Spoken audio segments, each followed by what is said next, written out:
Hello everyone, I am back for you with another topic of acids, bases and salts. In the last video, what we have done that how acids dissociate into H plus ions, and we have practiced so many chemical reactions of acids. Now, I told you that in the next video, what I'm going to tell you is types of acids. On the basis of their reactivity, acids are of two types, strong acids and weak acids. नाम से ही clear हो रहा है, strong मतलब ज्यादा reactive, मतलब शायद कुछ ज्यादा देगा. क्या ज्यादा करेगा? जो उसकी रिएक्टिविटी है. एसिड की रिएक्टिविटी किस बात पे डिपेंड करती है? कि वो कितने H प्लस आयंस देगा. स्ट्रॉन्ग एसिड मतलब ज्यादा H plus ions, weak acid मतलब कम H प्लस आयंस. आधी बात तो आपको यही याद हो गई होगी. एसिड की रिएक्टिविटी किस बात पे डिपेंड करती है? H प्लस आयंस देने पर. स्ट्रॉन्ग वर्ड आ रहा है तो ज्यादा H प्लस आयंस देगा, वीक वर्ड आ रहा है तो कम H प्लस आयंस देगा. अब कैसे, इस बात को हम समझते हैं, ये ध्यान रखना बेटा. So we are doing acid bases and salts. Types of acids, strong acids and weak acids. मैंने नोट्स आपके लिए पहले ही रेडी करे हैं. वन मोर थिंग, अगर किसी को पूरे पीडीएफ नोट्स चाहिए तो आप मुझे कमेंट सेक्शन में या आप मुझे मैसेज कर सकते हो. मैं आपको पूरे चैप्टर की पीडीएफ प्रोवाइड कर सकती हूँ. ओके, सो मैं पहले इस चीज को एक्सप्लेन कर. अगर मैं लिखती हूँ HCl, जैसे ही मैंने HCl को वाटर में डाला, आपको पता है these are microscopic substances, these are very very small, है ना. तो अगर मैं HCl का एक ड्रॉप भी ले रही हूँ या एक स्पैचुला भी ले रही हूँ या एक टेस्ट ट्यूब ले रही हूँ, थोड़ा सा HCl, और मैं उसको वाटर में डाल रही हूँ, तो जैसे ही मैंने HCl को वाटर में डाला, व्हाट विल हैपन? उस एक ड्रॉप ऑफ HCl या एक स्पैचुला ऑफ HCl या एक टेस्ट ट्यूब ऑफ HCl में जितने भी HCl के मॉलिक्यूल्स थे, वो सारे HCl molecules immediately break down हो गए, डिसोसिएट हो गए, एंड वो डिसोसिएट होकर क्या देने लगे? H plus ions. Obviously H plus ions के बाद कुछ और भी तो बचेगा.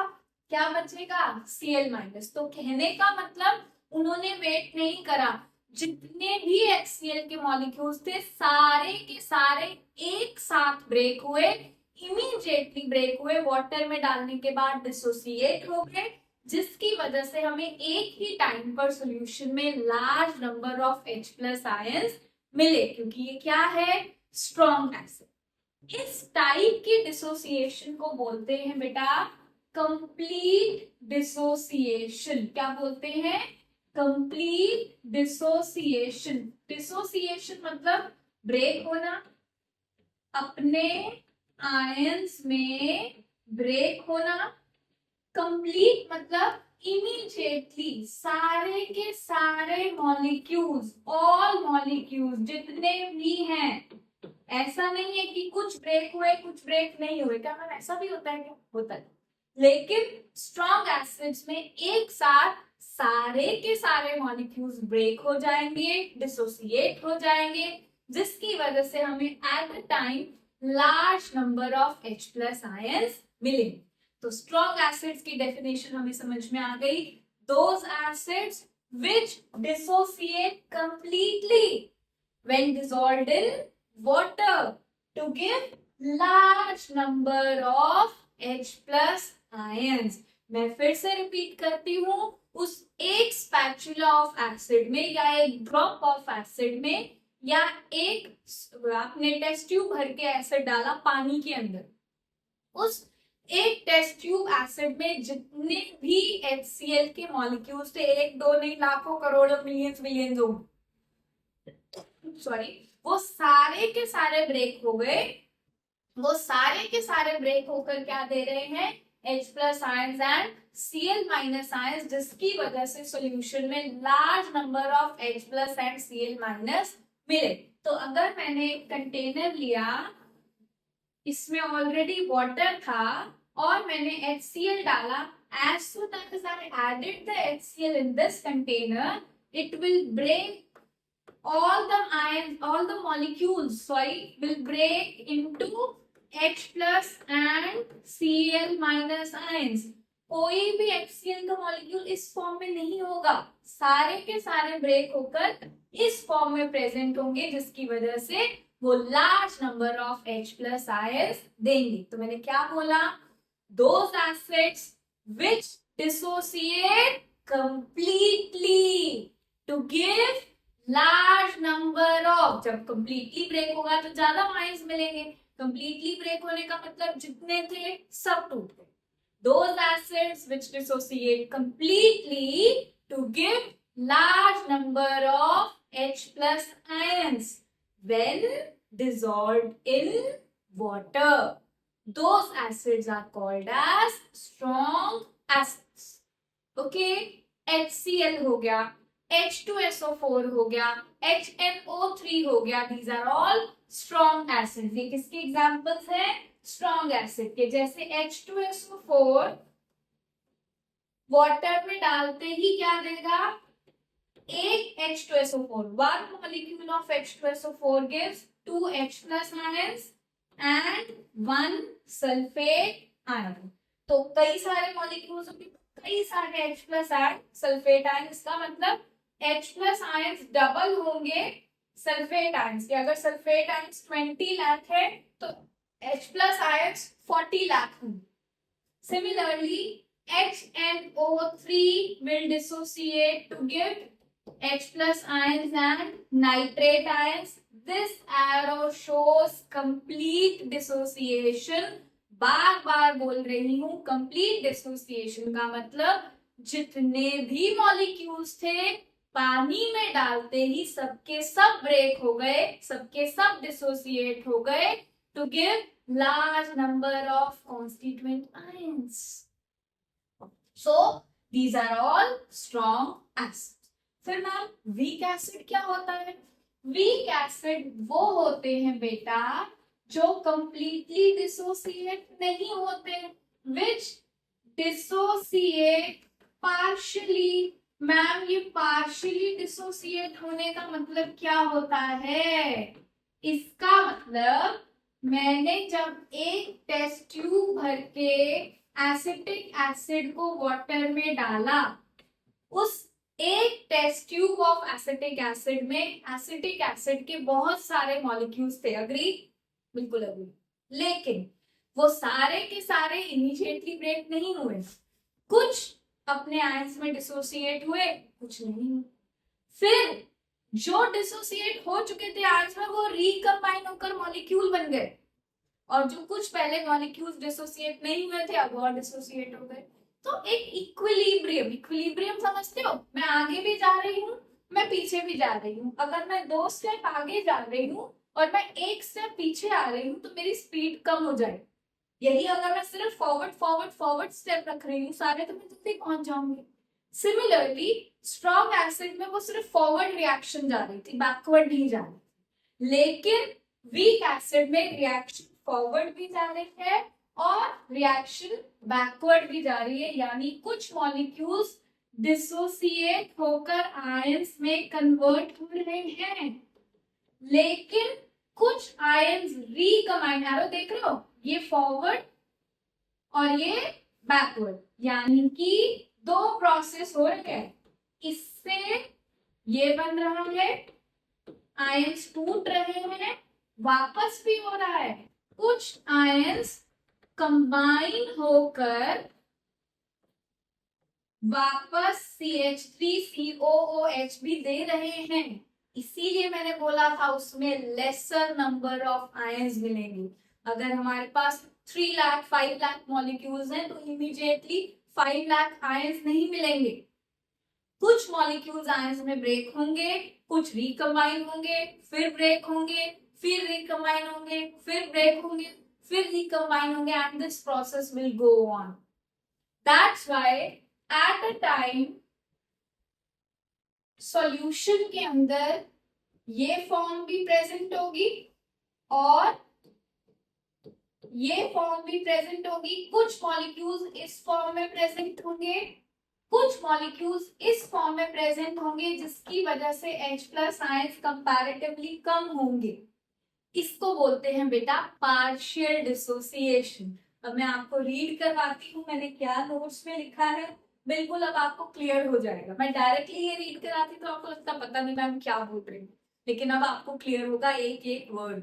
क्या बोला मैंने? Strong acids, acids which dissociate completely in water. Complete dissociation मतलब बार बार बताया है, इमीडिएटली सारे के सारे मॉलिक्यूल्स ब्रेक हो जाएंगे to give large number of H plus ions. जबकि वीक एसिड्स में acids which dissociate partially to give lesser number of H plus ions. जो पार्शियली डिसोसिएट होते हैं, पार्शियल मतलब both forward backward, forward backward.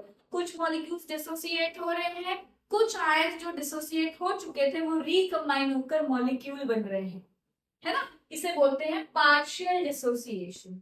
For example HCl immediately break हो गया, complete arrow का sign आया है to give H plus and Cl minus ions. लेकिन एसिटिक एसिड के केस में there is a sign of equilibrium, इसको बोलते हैं इक्विलिब्रियम का sign, forward and backward to give CH3COO minus and H plus, but partial dissociation। ज्यादा H plus ion देगा तो ऑब्वियसली रिएक्टिविटी भी ज्यादा होगी, तो दे आर मोर रिएक्टिव। ये कम H plus आयन देगा तो कम रिएक्टिविटी होगी, दे आर लेस रिएक्टिव। अब नेक्स्ट पॉइंट मैंने लिखा है they are strong electrolyte. What is electrolyte? आपने पढ़ा है that solutions of acids conduct electricity। आपने कंडक्टर पढ़ा है, metals are good conductor। Why metals are good conductor of electricity? Because they have free electrons। The movement of electrons cause them to conduct electricity। But क्या यहाँ पर metal है, solid है? नहीं ma'am, ये तो एक सोल्यूशन है। बट क्या यहाँ पर चार्ज पार्टिकल्स है? बिल्कुल मैम, आपने अभी बताया कि ये डिसोसिएट होकर चार्ज पार्टिकल्स दे रहे, तो क्या ये इलेक्ट्रिसिटी कंडक्ट नहीं करेंगे? बिल्कुल करेंगे। Solutions of acids are good conductor of electricity. और अगर कोई solution good conductor of electricity होता है तो उसको बोलते हैं इलेक्ट्रोलाइट। क्या बोलते हैं? इलेक्ट्रोलाइट, है ना। तो ज्यादा आयंस देगा, ज्यादा इलेक्ट्रिसिटी कंडक्ट करेगा, इसलिए क्या बनेगा? Strong electrolyte. ये कम आयंस देगा, कम इलेक्ट्रिसिटी कंडक्ट करेगा, इसलिए वीक एसिड्स क्या होंगे? Weak electrolytes. I hope this is clear to everyone. Now we will do many more examples. ये मैंने आपको कंप्लीट समझाया कि किस तरह से कंप्लीट डिसोसिएशन होता है, पार्शियल डिसोसिएशन होता है। Now let's see the examples of strong acids and weak acid. जैसे मैं बता ही चुकी हूँ, hydrochloric acid HCl, sulphuric acid H2SO4, nitric acid HNO3, these are strong acids। and acetic acid, याद है carbon family VIP, CH3COOH, vinegar में होता है, ये याद रखना बहुत इंपॉर्टेंट है। फॉर्मिक एसिड बताया था, नेटल लीव्स में, बी स्टिंग में होता है। फॉर्मिक एसिड जिसको मिथेनोइक एसिड भी कहते हैं, ये हम कार्बन कंपाउंड चैप्टर में इनकी नेमिंग पढ़ेंगे। Carbonic acid H2CO3, phosphoric acid H3PO4। These are all the examples of weak acids। These are all the examples of strong acids जो बेटा आपको बहुत अच्छे से लर्न करें। अब मैंने एसिड्स के बारे में आपको बहुत कुछ बता दिया। Now let's discuss about base. मेरी आदत है बार बार चीजों को रिवाइज कराने की ताकि आपके माइंड में फिट हो जाए। एसिड्स क्या होते हैं? वो सब्सटेंसेस जो वाटर में डिसॉल्व करने के बाद टूट जाते हैं, डिसोसिएट हो जाते हैं to give H plus ions. H plus ions को हाइड्रोजन आयंस, प्रोटोनियम आयंस भी कह सकते हैं। बेसिस, हमने लास्ट क्लास में भी बेसिस की कई बातें पढ़ी थी जब हमने न्यूट्रलाइजेशन रिएक्शन पढ़ी थी, बट आज हम केमिकल नेचर ऑफ बेस के बारे में पढ़ेंगे। बेसिस वो सब्सटेंसेस होते हैं जो वाटर में डिसॉल्व होने के बाद बेटा OH माइनस आयंस देते हैं। OH माइनस आयंस को हाइड्रोक्साइड आयंस या हाइड्रोक्सिल आयंस कहते हैं। वो सब्सटेंसेस जो वाटर में डिसोसिएट होने के बाद, वाटर में डिसॉल्व होने के बाद ब्रेक हो जाते हैं, डिसोसिएट हो जाते हैं, और डिसोसिएट होने के बाद large number of OH minus ions देते हैं, हाइड्रोक्सिल आयंस देते हैं, उनको हम बोलते हैं bases. What are the examples of bases? Sodium hydroxide NaOH, calcium hydroxide CaOH whole twice. याद करने की जरूरत नहीं है, sodium Na+1, hydroxide OH -1, calcium Ca+2, OH -1, criss cross करके ये बनेगा अमोनियम हाइड्रोक्साइड NH4OH। इनका डिसोसिएशन एक बार समझ लेते हैं। NaOH को जैसे ही मैंने वाटर में डाला, it breaks to give Na+ and OH minus ions. Similarly, potassium hydroxide को जैसे ही मैंने वाटर में डाला, it gives K+ and OH minus ions.